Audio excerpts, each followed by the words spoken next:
Hello everyone, and welcome to Quickies by Trickster Games, where we take a look at the latest news in the world of gaming and movies. I'm your host, Rick, and together we'll take a journey from the recent Sony State of Play, and we'll take a look at the new trailers that dropped on that event, and we'll discuss the exciting news it has to offer. That said, let's jump right in. First off, we gotta take a look at Kenna, or Kenya, I don't know. It's probably Kenna. Kenna, Bridge of Spirits. It's a third-person action-adventure game from Ember Labs. Right off the bat, it looks very good. It has this distinct aesthetic, kinda like a Pixar animated movie.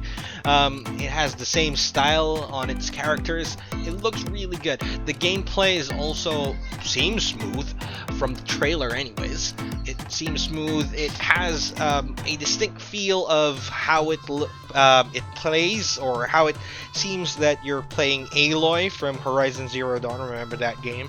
So you can shoot bows, arrows, and you can also do melee damage using your spear. So it kind of feels that way, which is good. It's not a bad thing. Familiarity is not a bad thing. It looks great. Yeah. So anyways, it's going to be releasing on the 24th of August for the PS4, PS5, and PC via the Epic Game Store. So yeah, that's something to look forward to. I'm really excited about this. From what I've seen, it is very action-packed. The story looks to be interesting as well, from the brief glimpse that we saw today and a little bit earlier. This game was supposedly going to be released last year, but because of the pandemic, it has been moved to this year. So yeah, hopefully we can get our hands on this and we can do a review or some sort once we do. Hopefully. Alright, not a problem. Next, we will do Returnal.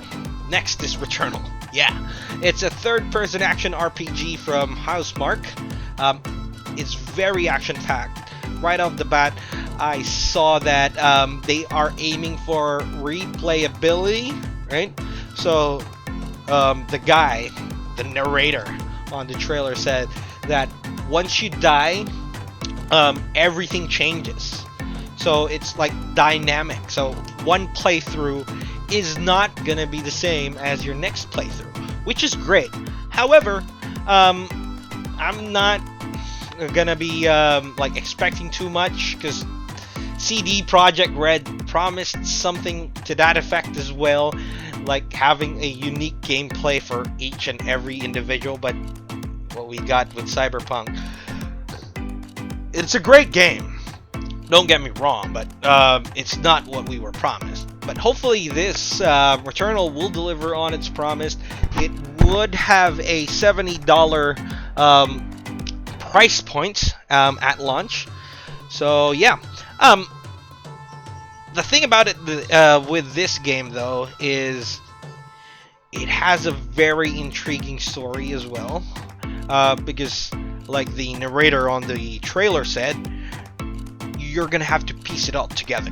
You're not gonna get a exposition dump from some Commander Anderson telling you what's going on. So you have to piece together the story beats that the game will give you. So you're not gonna be spoon-fed, oh, here's what's happening, here's what's going on. You're not gonna do that.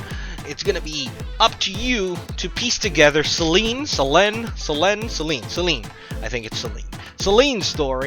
from the morsels of lore that you pick out throughout the game. So yeah, that's something to get excited about. Like I said, it will be exclusive to the PS5. It will be releasing on April 30th, so there's 2 months to go, guys.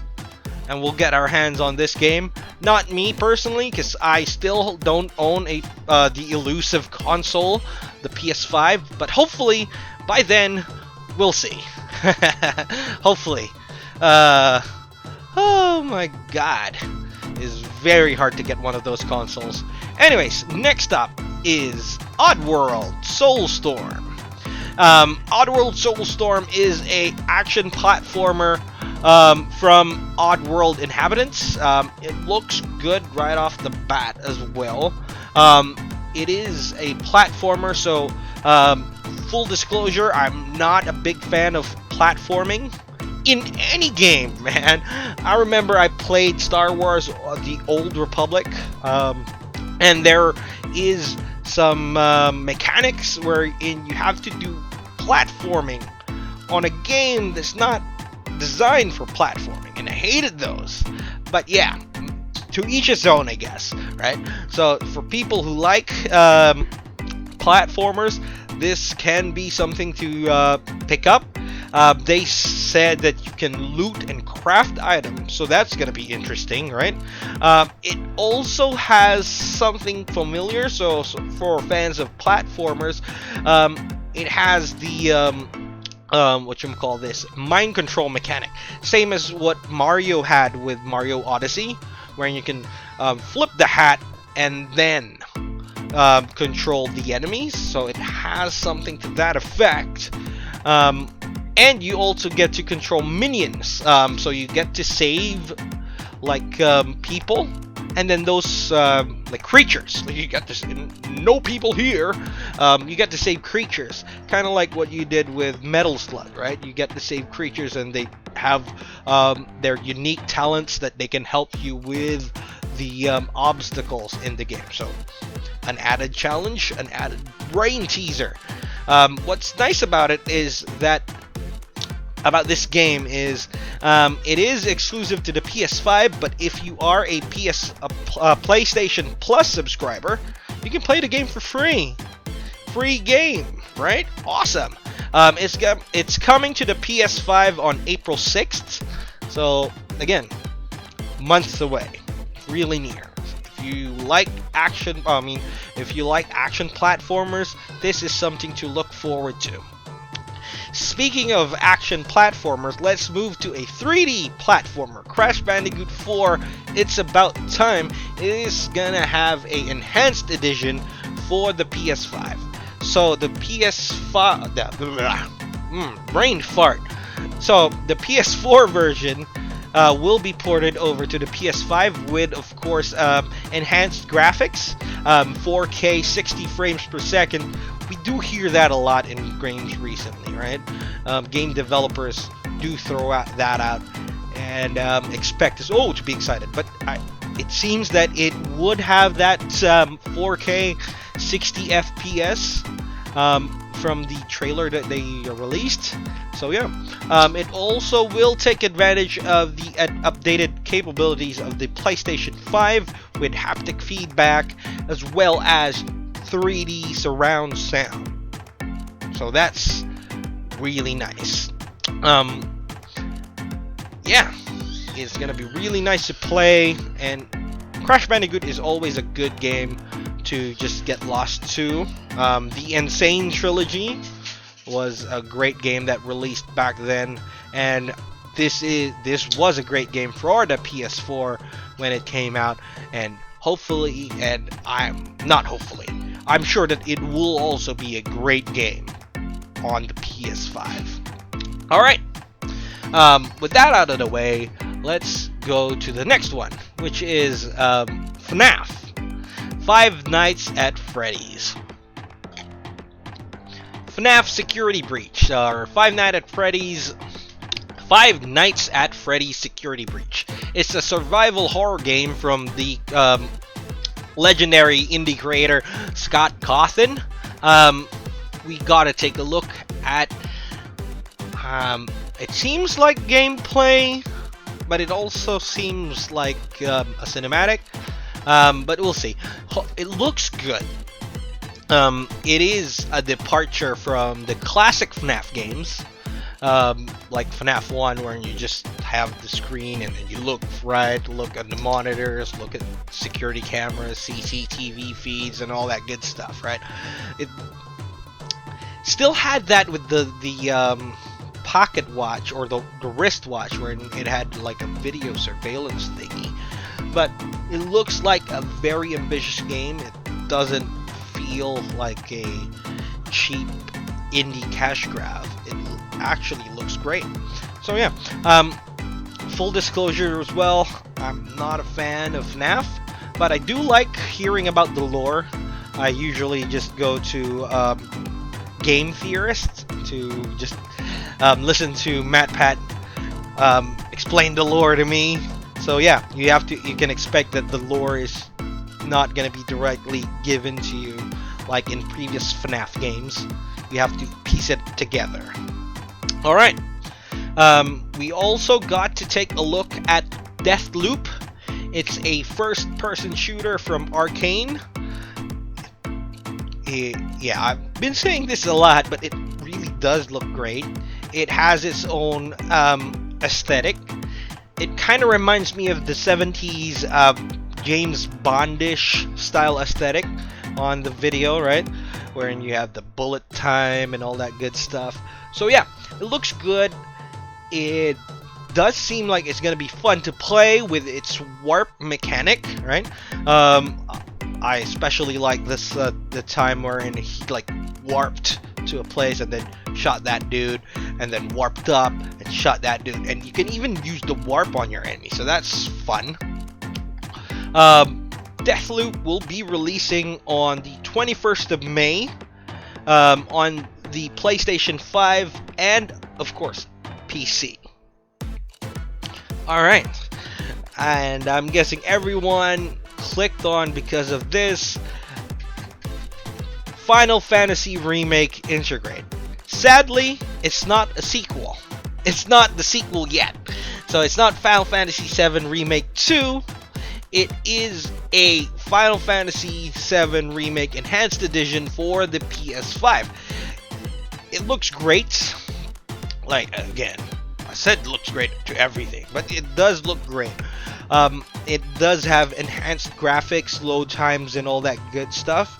Taking full advantage of the updated hardware of the PlayStation 5, of course.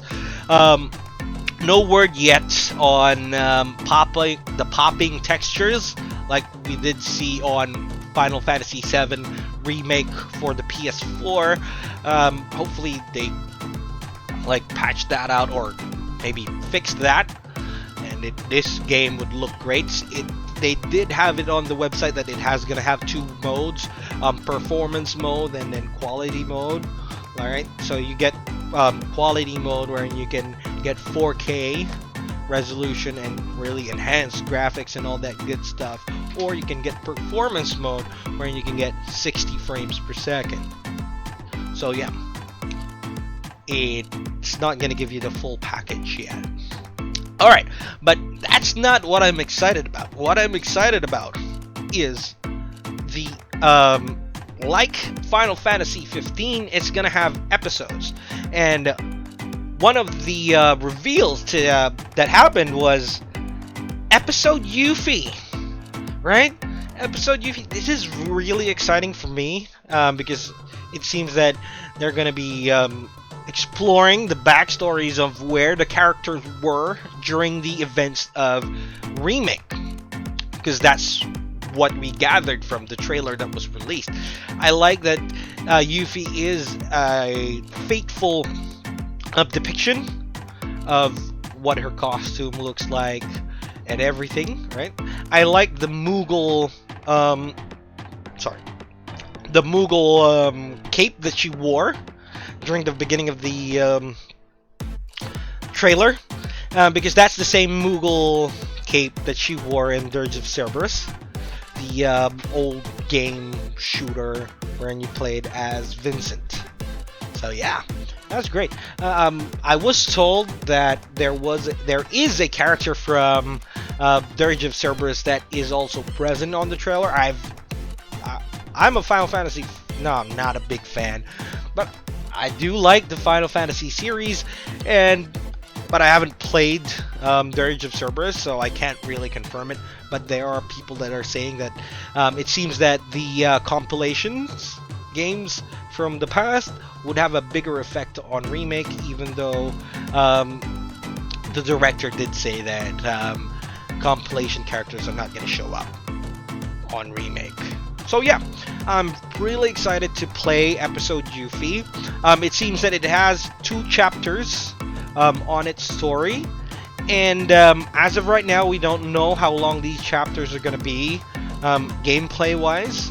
But a bit of sad news though. Episode Yuffie is exclusive to the PlayStation 5. So if you're a PlayStation player, you will not be able to. PlayStation 4 player, you will not be able to play this right off the bat unless you get a PS5. But if you do manage to get your hands on the elusive console, you will be able to play your disc or digital version of Final Fantasy Remake and get a free upgrade to Intergrade come June. Yeah? So if you have a digital version, you can use it on both your digital and physical PS5. But if you have a disc version of Remake, you need to have a disc version of the PS5 because you need to slot that disc in order for you to get the free upgrade. Episode Yuffie will be a paid DLC for Intergrade. So yeah, like I said before, it's gonna be only a exclusive game for the next gen console, and sadly, PS4 players got the short end of the stick on this one. We're not gonna be receiving that, but I'm still excited because what this means is they're gonna be releasing DLCs for Final Fantasy VII. They can release like a episode Vincent, wherein you can play as Vincent during the time of the original timeline of the original remake. Yeah, kind of boring though. I'd imagine you're just in a coffin, right? But yeah, what's exciting is like what they did in Final Fantasy 15 Royal, or Final Fantasy 15 rather, they released episode Arden, right, which gave you a glimpse on the playing as the antagonist. So they could do that with Final Fantasy 7. They could have like an episode Sephiroth. That's exciting, right? Episode Sephiroth, or maybe a episode Shinra, right? So yeah, that's exciting. As of right now, it's all speculation on my end. There's no news yet of what other DLCs that will come out, but yeah, it's kind of exciting to think about it. Also, in other news, there will be a re-release of the original Final Fantasy VII for iOS and Android. Final Fantasy VII Ever Crisis is basically the same original game, except you have like skins, so that your characters will look and feel like the remake characters. You get better textures and visuals, of course, but the same story beats as the original one. So basically just a reskinned Final Fantasy VII original for iOS and Android. So yeah, that's kind of exciting. If you haven't played the original one, this may be the definitive version that you want to get. It may also be released on the Nintendo Switch sometime later, but as of right now, the only thing that's confirmed is iOS and Android. And yeah, that's exciting. Alright, so yeah, that's it for me. We've run down all of the news that has been released today, the 26th of February. Later tonight, there will be an announcement from Game Freak regarding some new Pokemon news. If we do get something exciting, I may do a coverage on that. If not, then we'll see you on the next one. Yeah? Thank you very much for your time. Thank you for listening. I hope you enjoyed listening to my voice rambling about games that makes us excited, or makes me excited anyways, right? Hopefully you enjoyed it, and if it's not too much to ask, I would really love if you would support us by leaving a like or subscribing, right? It's free, and you're gonna be really helping us out. Thank you very much. Hope you enjoy your day. Have fun. Bye bye!